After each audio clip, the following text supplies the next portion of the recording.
Right, we're just going to do a quick video showing you how to get rid of this oil change required notification.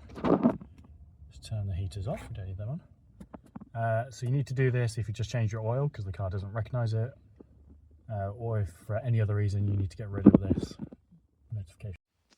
How we get rid of this is we turn this onto the first on position, brake and accelerator in for 25 seconds-ish.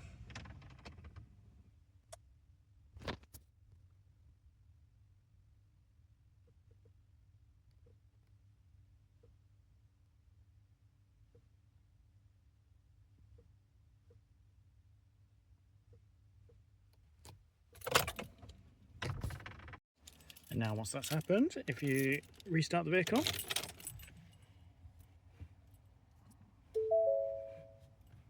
yes, my door's open. No more warning light, a warning message. Slightly annoying that it doesn't give you the message, but it does clear it. And then it's good for however long it decides.